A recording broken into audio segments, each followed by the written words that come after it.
Some choices arrive quietly, almost as if by accident. You don't realize their impact until later, when their effects ripple through your thoughts, your feelings, and your relationship with the world. That night was one of those choices.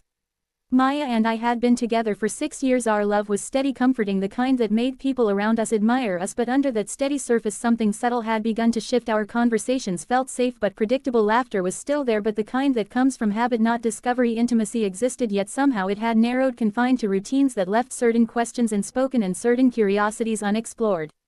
It was during a casual conversation over coffee one evening that the idea came up, half in jest, half in genuine curiosity. Someone we knew had mentioned a private club for couples. When Maya raised an eyebrow, I laughed, trying to dismiss it, but her question lingered. She asked quietly about curiosity and danger.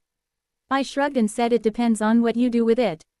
That line should have ended the discussion, but it didn't. For days afterward we found ourselves circling the thought. The idea wasn't thrilling or scandalous anymore. It had become a question about boundaries, trust and honesty. Could we face our insecurities together? Could we explore something unconventional without losing what mattered most? We didn't rush. We discussed every fear, every hesitation. We spoke openly about jealousy, trust and consent. It became clear that the decision to even step inside the club would be meaningful only if it was mutual, free from coercion or expectation. It wasn't about the act itself, it was about being fully honest, fully present with each other. When the night finally arrived, I was nervous more than I expected. The club's exterior was deliberately discreet, no flashing signs, no neon lights, no overt hints. Inside, the atmosphere was calm, almost serene, soft lighting, subdued music, and people moving with an awareness I didn't anticipate. It wasn't chaos, it was careful observation, respectful presence.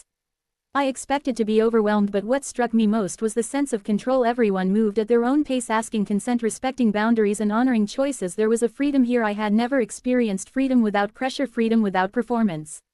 Holding Maya's hand, I felt a strange mix of fear and fascination. We didn't rush toward anything. We watched, we observed, we absorbed the atmosphere. What I saw reflected back to me my own assumptions, my own insecurities. How often had I compared myself to others? How often had I quietly blamed Maya for feelings that weren't hers to carry? Maya too seemed different in that environment, not braver or more daring, just present, more aware of herself, more in tune with me. There was a moment, a small, almost imperceptible moment, when everything shifted, not because of what we did but because of what we didn't do. The decision to stay within our own comfort while still being open to observation and experience became an act of connection. At one point she leaned toward me and whispered, "Are you okay?" I nodded, and for the first time in a long time I meant it. I wasn't performing calmness or confidence, I was fully present with her and with myself. We left the club quietly, walking through the cool night air. The city felt different, somehow more alive, more open, as if the world had expanded beyond the limits I had placed on it. The real change wasn't the place, it was the perspective. It was the understanding that intimacy isn't measured by action alone but by awareness, by honesty, by the willingness to see oneself and the one you love without judgment.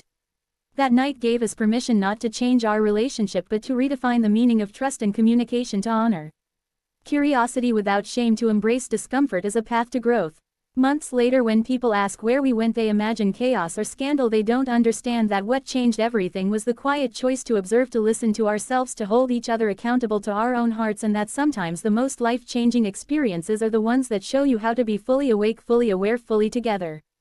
And from that night onward we carried the lesson in every conversation, every touch, every silence between us, knowing that love grows not in routine or certainty but in courage and presence, and in the willingness to see the unknown not as danger but as a teacher.